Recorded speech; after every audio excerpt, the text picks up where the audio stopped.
क्या होगा यदि मैं आपसे कहूं कि हर रात जब आप सोते हैं तब आपके सामने एक ऐसा द्वार खुलता है जो केवल स्वप्नों तक ही नहीं बल्कि मृत्यु के रहस्य तक भी पहुंच सकता है?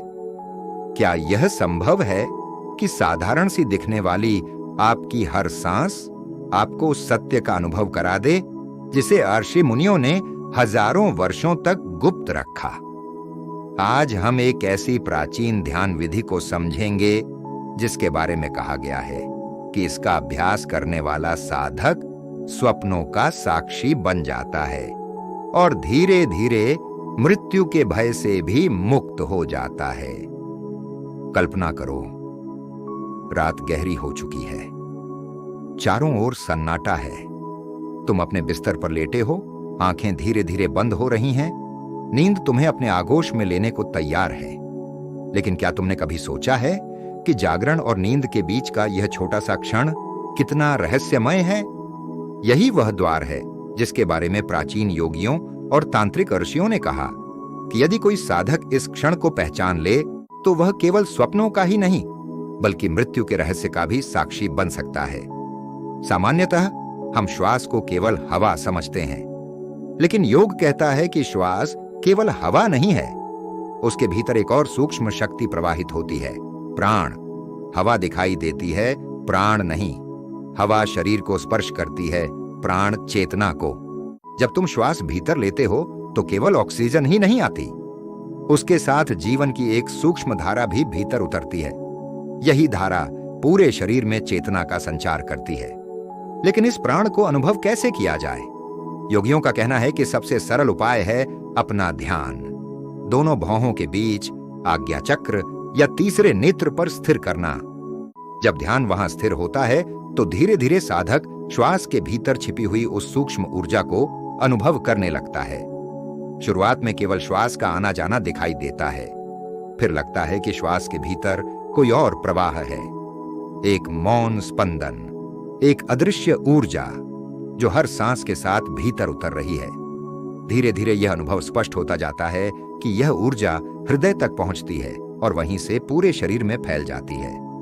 प्राचीन साधकों का कहना था कि जो इस सूक्ष्म प्राण को जान लेता है वह जीवन के गहरे रहस्यों को समझने लगता है, क्योंकि जहां साधारण मनुष्य केवल शरीर को देखता है वहां साधक ऊर्जा के प्रवाह को देखना शुरू कर देता है।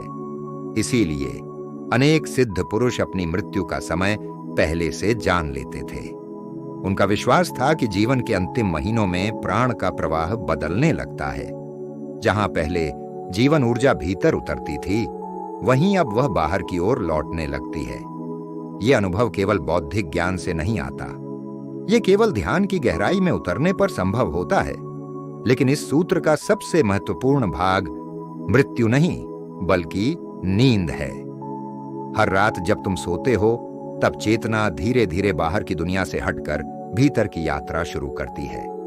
यदि इसी क्षण तुम अपनी श्वास के साथ जागरूक रह सको और अनुभव करो कि प्रत्येक सांस जीवन ऊर्जा को हृदय तक पहुंचा रही है, तो एक अद्भुत परिवर्तन होने लगता है। नींद आती रहती है, लेकिन तुम्हारी सजगता पूरी तरह समाप्त नहीं होती। यहीं से स्वप्नों की दुनिया बदलने लगती है। सामान्यतः स्वप्न हमें नियंत्रित करते हैं, हम उनके भीतर बहते रहते हैं और उन्हें वास्तविक मान लेते हैं। लेकिन यदि सोते समय सजगता बनी रहे तो एक क्षण ऐसा आता है जब स्वप्न चल रहा होता है और साथ ही तुम्हें यह भी पता होता है कि यह केवल स्वप्न है। यही स्थिति आधुनिक मनोविज्ञान में लूसिड ड्रीमिंग के नाम से जानी जाती है।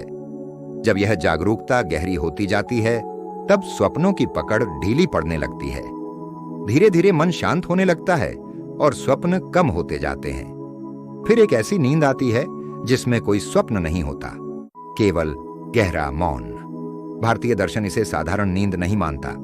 वह कहता है कि यही अवस्था मृत्यु के अनुभव के सबसे निकट है। इसीलिए उपनिषदों में कहा गया कि नींद छोटी मृत्यु है और मृत्यु लंबी नींद। हर सुबह जब तुम जागते हो तो तुम्हें लगता है जैसे नया जीवन मिला हो। उसी प्रकार मृत्यु के बाद भी चेतना एक नई यात्रा प्रारंभ करती है। ऐसा भारतीय आध्यात्मिक परंपराओं का विश्वास है। जब साधक स्वप्न रहित गहरी नींद में भी सजग रहना सीख जाता है तब उसके भीतर से मृत्यु का भय समाप्त होने लगता है, क्योंकि वह समझने लगता है कि चेतना शरीर से कहीं अधिक व्यापक है। शरीर बदल सकता है, स्मृतियां बदल सकती हैं, लेकिन जो सबका साक्षी है वह नहीं बदलता। प्राचीन परंपराओं में यह भी कहा गया कि अत्यंत विकसित साधक अपने अगले जन्म की परिस्थितियों को भी प्रभावित कर सकते हैं। इसी कारण बुद्ध, महावीर और अनेक महापुरुषों के जीवन में उनके जन्म से पहले की भविष्यवाणियों का उल्लेख मिलता है। इन्हें ऐतिहासिक प्रमाण की तरह नहीं, बल्कि आध्यात्मिक परंपराओं के प्रतीकात्मक वर्णन के रूप में भी समझा जाता है। इस साधना का वास्तविक उद्देश्य भविष्य जानना या चमत्कार प्राप्त करना नहीं है। उद्देश्य है स्वयं को जानना। जब मन शांत हो जाता है, जब स्वप्न समाप्त हो जाते हैं, जब श्वास केवल श्वास नहीं रह जाती बल्कि प्राण का अनुभव बन जाती है, तब साधक पहली बार जीवन को वैसे देखता है जैसा वह वास्तव में है, और उसी क्षण उसे समझ में आता है कि भय केवल अज्ञान का परिणाम था। जिसने स्वयं को जान लिया, उसके लिए जीवन भी एक रहस्य है और मृत्यु भी। दोनों विरोधी नहीं, बल्कि एक ही यात्रा के दो पड़ाव हैं। यदि आपको यह प्राचीन ध्यान विधि और इसके गहरे रहस्य पसंद आए हों, तो इस वीडियो को लाइक करें और इसे उन लोगों के साथ जरूर साझा करें जो अध्यात्म, ध्यान और जीवन के गूढ़ रहस्यों को समझना चाहते हैं। नीचे कमेंट करके बताइए कि आप अगली बार किस प्राचीन सूत्र या ध्यान विधि पर विस्तृत वीडियो देखना चाहेंगे। और यदि आपने अभी तक हमारे चैनल को सब्सक्राइब नहीं किया है तो जरूर करें और बेल आइकन दबाएं, ताकि सनातन ज्ञान, उपनिषदों, तंत्र, योग और आर्षियों की दुर्लभ शिक्षाओं पर आने वाले हर नए वीडियो की सूचना आपको सबसे पहले मिल सके। तब तक के लिए नमस्कार।